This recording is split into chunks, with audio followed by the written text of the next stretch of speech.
আসসালামু আলাইকুম। Channel I সংবাদে সবাইকে আমন্ত্রণ জানাচ্ছি আমি আল আভি জাহান। বিস্তারিত সংবাদের শুরুতেই জানিয়ে দিচ্ছি ফ্রেশ আটা ময়দা সুজি সংবাদ শিরোনামগুলো। বেগম খালেদা জিয়াকে লন্ডনে নিতে জর্জিয়া থেকে বিকেলে আসছে জার্মানির এয়ার অ্যাম্বুলেন্স। লন্ডন যাত্রার সাথে থাকছেন পুত্রবধূ ডাক্তার জুবাইদা রহমান। সবার দোয়া ও ঐকান্তিক প্রচেষ্টায় বেগম জিয়া আবারও সুস্থ হয়ে উঠবেন বলে মির্জা ফখরুলের প্রত্যাশা। রাজধানী সহ দেশ জুড়ে দোয়া।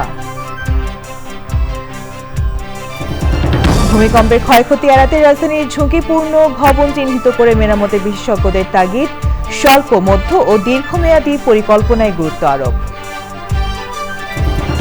এবং জৈব সার ও সমন্বিত বালাইনাশক ব্যবহার করে জনপ্রিয় হয়ে উঠছে চাষাবাদ। জৈব কৃষিতে উৎপাদিত ফল ফসলের ন্যায্য মূল্য নিশ্চিতের প্রত্যাশা।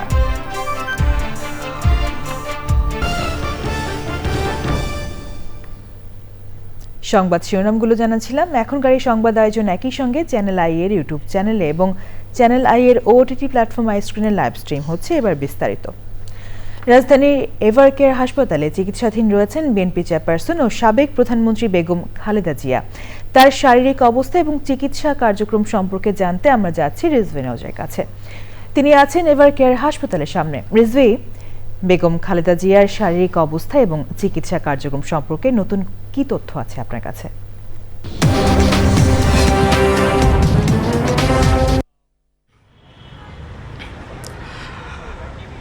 আমি দর্শকদেরকে আপনার মাধ্যমে জানাতে চাই যে বেগম খালেদা জিয়া গত 13 দিন ধরে যে এভারকেয়ার হসপিটালে চিকিৎসাধীন রয়েছেন। আমরা যতটুকু সকালে এসে জানতে পেরেছি, বিএনপির পক্ষ থেকে যেটি শুক্রবার জানানো হয়েছিল যে শনিবার বিকালে যে এয়ার অ্যাম্বুলেন্সটি আসার কথা রয়েছে জর্জিয়া থেকে, সেটি আসবে এবং পরের দিন অর্থাৎ রোববার বেগম জিয়াকে লন্ডনে নিয়ে যাওয়া হবে। কিন্তু কয়েকটি গণমাধ্যম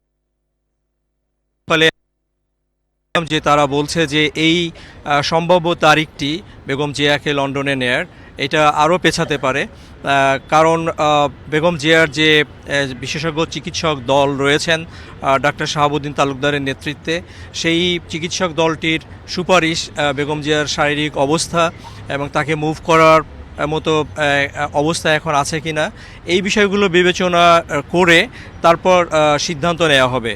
এবং সেইটা যদি হয়,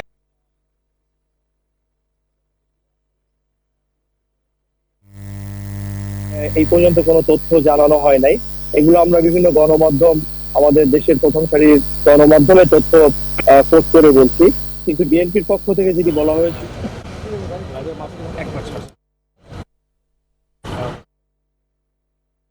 হয় নাই। রিজভী নিয়াজ, ধন্যবাদ। বেগম খালেদা জিয়াকে নিয়ে লন্ডনে যাত্রার উদ্দেশ্যে জর্জিয়ার রাজধানী তিবিলিসির শোটা রুস্তাভেলি আন্তর্জাতিক বিমানবন্দর থেকে আজ বিকেলে জার্মানির একটি এয়ার অ্যাম্বুলেন্স ঢাকায় পৌঁছাবে। রোববার সকালে খালেদা জিয়াকে নিয়ে রওনা হওয়ার কথা রয়েছে। বিস্তারিত জানাচ্ছেন মাসরুর শাকিল। রাজধানীর এভারকেয়ার হাসপাতালে চিকিৎসাধীন বিএনপি চেয়ারপারসন ও সাবেক প্রধানমন্ত্রী বেগম খালেদা জিয়ার শুক্রবার দিবাগত রাতে সফল এন্ডোস্কোপি সম্পন্ন হয় এবং অভ্যন্তরীণ রক্তক্ষরণ বন্ধ হয় বলে জানায় তার চিকিৎসক দলের একজন সদস্য। খালেদা জিয়াকে দেখতে গত রাতে আবারও হাসপাতালে গিয়েছিলেন তার পুত্রবধূ ও তারেক রহমানের স্ত্রী ডাক্তার জুবাইদা রহমান। এদিকে উন্নত চিকিৎসার জন্য তাকে নিয়ে লন্ডন যাত্রার উদ্দেশ্যে জর্জিয়ার রাজধানী তিবিলিসের শোটা রুস্তাভেলি আন্তর্জাতিক বিমানবন্দর থেকে আজ বিকেলে জার্মানির একটি এয়ার অ্যাম্বুলেন্স ঢাকায় পৌঁছানোর কথা রয়েছে। রোববার সকালে খালেদা জিয়াকে নিয়ে রওনা হওয়ার কথা রয়েছে। কাতার সরকার জার্মানির এই এয়ার অ্যাম্বুলেন্সটি বেগম খালেদা জিয়াকে লন্ডনে নেওয়ার জন্য ভাড়া করেছে। এ বিষয়ে শুক্রবার সকালে চ্যানেল আই প্রথম এ সংবাদটি প্রচার করে। বিএনপি মহাসচিব মির্জা ফখরুল ইসলাম আলমগীরও বিষয়টি নিশ্চিত করেন। এদিকে বাংলাদেশ সরকার এয়ার অ্যাম্বুলেন্সের এই ফ্লাইটটিকে ডিপ্লোম্যাটিক ফ্লাইট হিসেবে ঘোষণা করেছে। রাষ্ট্রপতি বা প্রধানমন্ত্রীর জন্য যেসব ব্যবস্থা, এই ফ্লাইটেও তার সবকিছু করা হবে। পররাষ্ট্র মন্ত্রণালয় এই ফ্লাইটের দেশি বিদেশে সব কমিউনিকেশন দেখভাল করছেন। Masrur Sheikh, channel I, Dhaka. BNP মহাসচিব মির্জা ফখরুল ইসলাম আলমগীর বলেছেন, বিদেশে যাওয়ার মতো ধকল সামলাতে পারবেন চিকিৎসকদের এমন ছাড়পত্র পেলেই রোববার উন্নত চিকিৎসার জন্য লন্ডনে নেওয়া হবে বেগম খালেদা জিয়াকে। খালেদা জিয়ার সুস্থতা কামনা করে দেশব্যাপী মসজিদে মসজিদে দোয়ার আয়োজন করা হয়। রাজধানীর নয়াপল্টনে বিএনপির কেন্দ্রীয় কার্যালয়ের সামনে জুমার নামাজ ও দোয়া শেষে তিনি বলেন, খালেদা জিয়া বর্তমানে গুরুতর অসুস্থ। জাতীয় ও আন্তর্জাতিক পর্যায়ের উচ্চমানের চিকিৎসকরা তার চিকিৎসা করছেন। চিকিৎসকরা প্রাণপণ চেষ্টা করছেন। গত 16 বছর তাকে কারাগারে রেখেও সঠিক চিকিৎসার অভাবে মৃত্যুর দিকে ঠেলে দেওয়া হয়েছিল। সবার দোয়া ও ঐকান্তিক প্রচেষ্টায় তিনি আবারও সুস্থ হয়ে উঠবেন বলে আশা বিএনপির।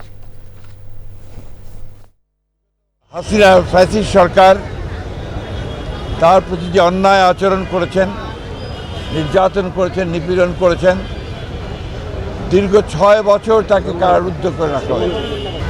একটা অপরাধমূলক অবহেলা, চিকিৎসার অভাবের কারণে তিনি আরও অসুস্থ হয়ে পড়েন।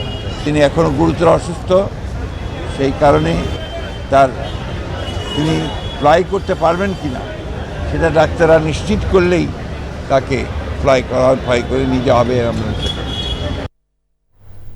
দেখবেন জাতীয় সংসদ নির্বাচন 2026।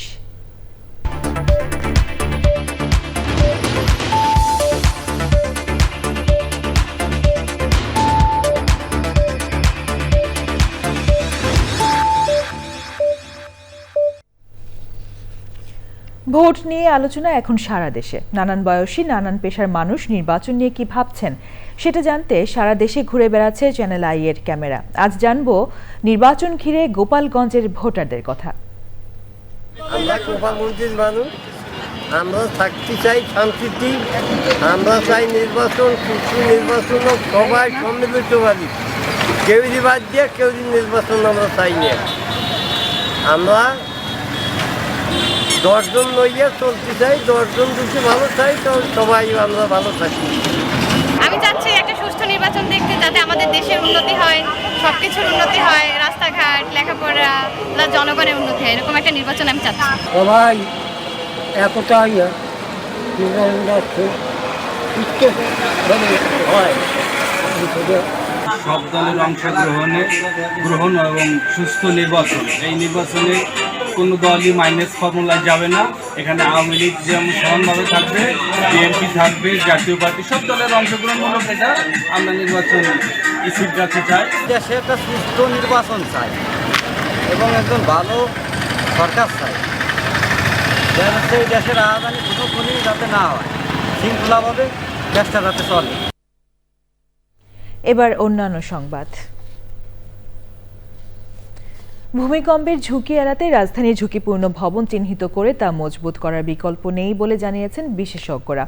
এক্ষেত্রে স্বল্প, মধ্য ও দীর্ঘমেয়াদী পরিকল্পনা গ্রহণের ওপর গুরুত্ব আরোপ করেছেন তারা।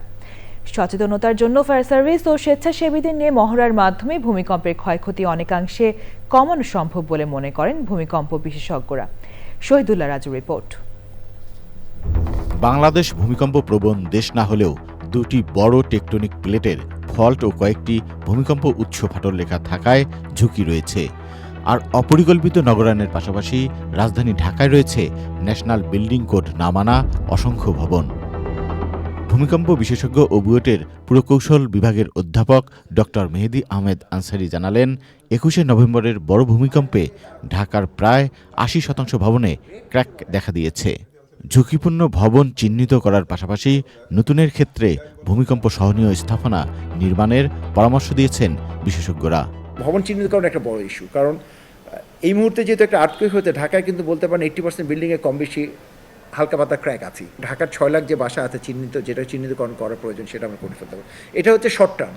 যেগুলো খারাপ হবে বিল্ডিং সেটাকে লং টার্মে আপনাকে রিপেয়ার করতে হবে। ঢাকাতে পুরনো বিল্ডিং আছে 21 লাখ, তার মধ্যে 6 লাখ পাকা দালান, বাকি 15 লাখ ঝোপ প্রপার্টি।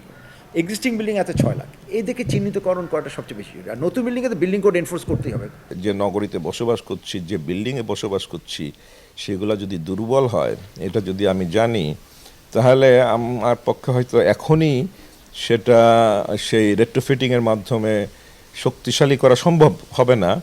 হয়তো আমার অর্থনৈতিক কোনো স্ট্রেন রয়েছে, কিন্তু আমি জানলে পরে আমি একটা প্ল্যান করতে পারবো। বিশেষজ্ঞরা জানান, ঝুঁকি কমাতে জাপানের মতো শিক্ষা প্রতিষ্ঠান ও নির্দিষ্ট এলাকা ধরে ধরে ভূমিকম্প মহড়ার আয়োজন করতে হবে। হঠাৎ করে একটা সাডেন বেল দিয়ে দেয়, অ্যালার্ম দিয়ে দেয়, ওদের হয়তো ফায়ার সার্ভিস স্টেশন থাকে, বলা থাকে যে এটা আর্থকুয়েক, আগে থেকে বলা থাকে, অ্যানাউন্স করা থাকে। ওটা হওয়ার সাথে সাথে মানুষ কী করবে, দৌড় দিতে দরজার দিকে যাবে না, তার নিয়ম অনুযায়ী সে কিন্তু দেয়াল ঘেঁষে মাথাটা বাঁচিয়ে দাঁড়াবে। ভূমিকম্প শেষ হওয়ার সাথে সাথে সে নিচে নেমে ডিসিপ্লিনের মধ্যে একটা ডেজিগনেটেড মাঠ থাকবে, ওখানে যেয়ে দাঁড়াবে। তো এইটা বাচ্চাদের স্কুলে প্র্যাকটিস করায়, আর বড়দের হচ্ছে বাসাতে। তো এটা রেগুলার করাতে যেটা হচ্ছে এই প্যানিকটা হয় না, যেটা widely practice, drop, cover and hold. যে আপনি দু এক কদম যেই ঝাঁকুনি অনুভব করলেন, আপনি নিচে বসে পড়লেন, খাটের নিচে গেলেন, চেয়ারের নিচে গেলেন, বা কোনো কিছু না থাকলে মাথার উপরে হাত দিয়ে আপনি হেডটাকে প্রোটেক্ট করলেন। দেন ভূমিকম্প থেমে গেলে তখন আপনি ধীরে ধীরে বাইরে যাবেন।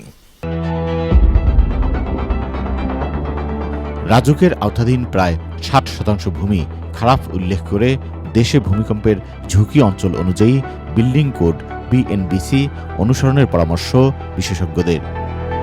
Shahidullah Raju, channel I, Dhaka. সারা দেশে জৈব সার ও সমন্বিত বালাইনাশক ব্যবহার করে চাষাবাদ জনপ্রিয় হয়ে উঠছে।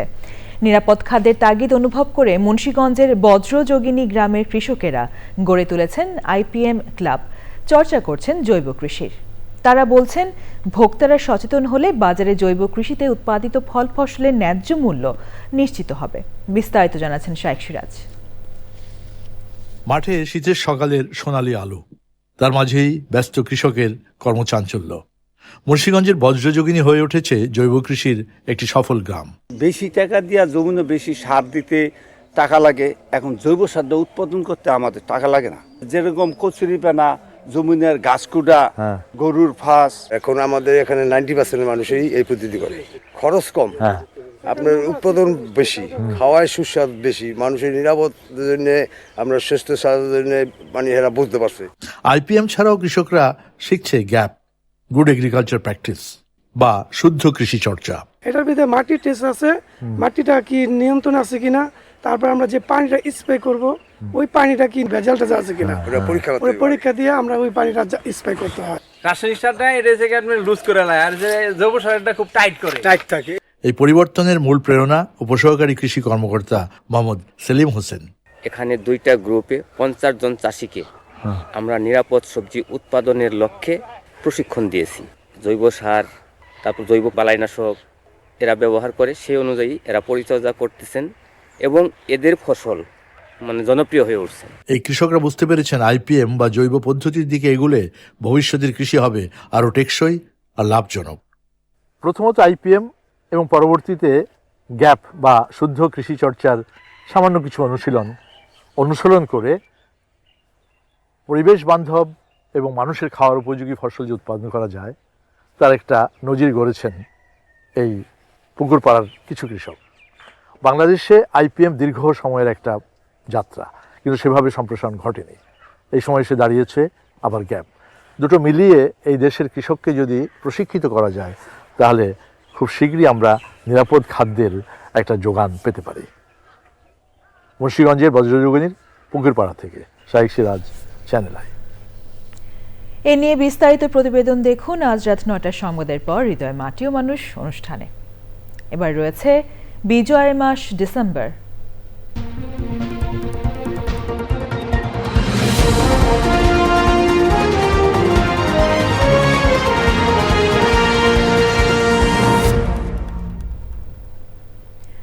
মুক্তিযুদ্ধে অবিস্মরণীয় ভূমিকা রেখেছে সশস্ত্র বাহিনী। ৭১-এর 25শে মার্চ কাল রাতে পাকিস্তানি বাহিনী গণহত্যা শুরু করলে সেনাবাহিনীতে কর্মরত বাঙালি অফিসার ও সদস্যরা সাধারণ মানুষকে সাথে নিয়ে প্রতিরোধ গড়ে তোলেন। মুক্তিযুদ্ধে সশস্ত্র বাহিনীর প্রতিরোধ ও সাফল্য গাঁথা নিয়ে ওবায়দুল রশিদের ধারাবাহিক প্রতিবেদনের ৩য় পর্ব আজ। 71-এর 17 এপ্রিল শপথ নেয় প্রবাসী সরকার। এরপর 7 জুলাই মুক্তিযুদ্ধ পরিচালনায় সরকার জেড, কে এবং এস ফোর্স গঠন করে। জেড ফোর্স গঠিত হয় ফোর্সটির অধিনায়ক মেজর জিয়াউর রহমানের নামের আদ্যাক্ষর অনুসারে। কর্নেল সাফায়েত জামিলের 71-এর মুক্তিযুদ্ধ রক্তাক্ত মধ্য আগস্ট ও ষড়যন্ত্রময় নভেম্বর বই অনুযায়ী 71-এর 28 জুলাই জেড ফোর্সের প্রশিক্ষণ শেষে অধিনায়ক মেজর জিয়াউর রহমান বাংলাদেশের অভ্যন্তরে যুদ্ধের পরিকল্পনার কথা জানান। জিয়াউর রহমানের পরিকল্পনা অনুযায়ী 31 জুলাই শেষ রাতে কামালপুরে পাকিস্তানি হানাদার বাহিনীর ঘাঁটিতে আক্রমণ চালানো হয়। হানাদার বাহিনী পাল্টা প্রচণ্ড মর্টার আক্রমণ করে। ঘাঁটিটি মুক্তিযোদ্ধারা দখল করতে না পারলেও যুদ্ধটি বাঙালির জন্য এক অনুপ্রেরণা হয়ে ওঠে। 4 নভেম্বর ঘাঁটি দখলে না আসা পর্যন্ত ছোট বড় প্রায় 20টি আক্রমণ চালায় বীর মুক্তিযোদ্ধারা। জামালপুরের দেওয়ানগঞ্জের বাহাদুরবাদ রেল ফেরিঘাটটি পাকিস্তানিদের জন্য ছিল ময়মনসিংহ, জামালপুর এবং উত্তরাঞ্চলের বিভিন্ন ঘাঁটিতে সামরিক সরঞ্জাম, অস্ত্র ও সৈন্য পরিবহনের জন্য গুরুত্বপূর্ণ রুট। এটি আক্রমণ করেন জেড ফোর্সের সদস্যরা। অবসরপ্রাপ্ত major general K M Shafiullah বীর উত্তমের বই থেকে জানা যায়, জেড ফোর্সের আলফা ও ডেল্টা কোম্পানি দেওয়ানগঞ্জ বাজার এলাকাসহ সুগার মিল এবং রাজাকার ক্যাম্পে সম্মিলিত আক্রমণ করে পাকিস্তানিদের নিরস্ত্র করে। জেড ফোর্সের এ সফলতা মুক্তিযোদ্ধাদের মনোবল বাড়িয়ে দেয় বহুগুণে। জামালপুরের ঝিনাইগাতি থানার অন্তর্গত ভারতের মেঘালয় রাজ্যের সীমান্ত ঘেঁষা ছিল নকশি বিওপি। ভারত থেকে মুক্তিযোদ্ধাদের প্রবেশ ঠেকানো সহ বিভিন্ন কারণে এটি অত্যন্ত গুরুত্বপূর্ণ ছিল পাকিস্তানিদের। 3 আগস্ট ভোররাতে জেড ফোর্সের সদস্যরা বিওপিতে আক্রমণ চালায়। তীব্র যুদ্ধে কৌশলগত কারণে মুক্তিযোদ্ধারা পিছু হটে। এ আক্রমণের দায়িত্বে ছিলেন সে সময়ের ক্যাপ্টেন আমিন আহমেদ চৌধুরী। তার লেখা বই 1971 ও আমার সামরিক জীবন থেকে বিস্তারিত জানা যায়। কে এম শফিউল্লাহ তার বইয়ে এ যুদ্ধ প্রসঙ্গে লিখেছেন, হারজিত দিয়ে সবসময় যুদ্ধের মান নির্ধারণ করা হয় না, তাই নকশি সীমান্ত ফাঁড়ির যুদ্ধ যে কোনো বিজয়ের চেয়েও গুরুত্বপূর্ণ। ডিসেম্বরে জেড ফোর্সের সদস্যরা সিলেটের দিকে এগিয়ে আসতে থাকেন। হানাদারদের সাথে শমশেরনগর বিমানবন্দরের কাছে প্রচণ্ড যুদ্ধ করে পাকিস্তানিদের পরাজিত করে। মুক্ত হতে থাকে সিলেট অঞ্চল। 71-এর 15 ডিসেম্বর পুরোপুরি শত্রুমুক্ত হয় সিলেট। মুক্তিযুদ্ধে সর্বোচ্চ সংখ্যক বীরত্বসূচক পদক লাভ করে বাংলাদেশের ইতিহাসে উজ্জ্বল হয়ে আছে জিয়াউর রহমানের জেড ফোর্সের নাম। Obaidul Rashid, channel I, Dhaka. সময় হলো বিরতি নেওয়ার। এ পর্যায়ে রয়েছে নিটল টাটা কৃষি সংবাদ।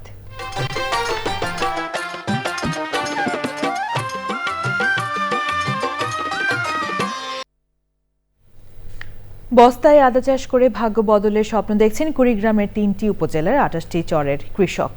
এই পদ্ধতিতে আদা চাষ করে খরচের তুলনায় লাভ প্রায় 8 গুণ। বৃষ্টি, বন্যা এবং বৈরী আবহাওয়ায়ও এই পদ্ধতিতে আদা চাষে ক্ষতির আশঙ্কা নেই, তাই বাড়ছে বস্তায় আদা চাষ। এবার প্রকৃতি সংবাদ।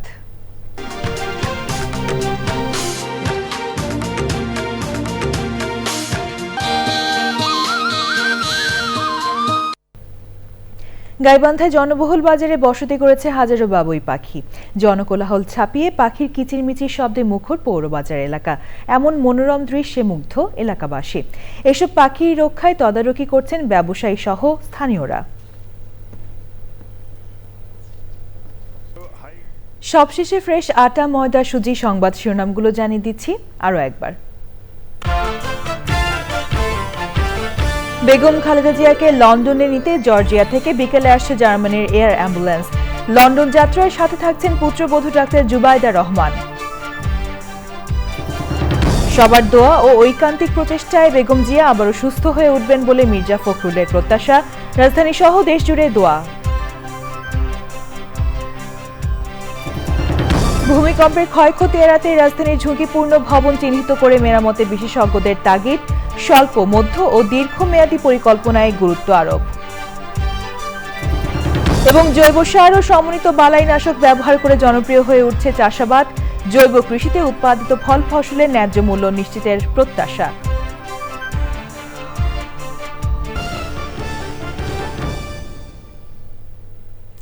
পরবর্তী শীর্ষ খবর দেখার আমন্ত্রণ জানিয়ে শেষ করছি। সাথে থাকার জন্য ধন্যবাদ সবাইকে।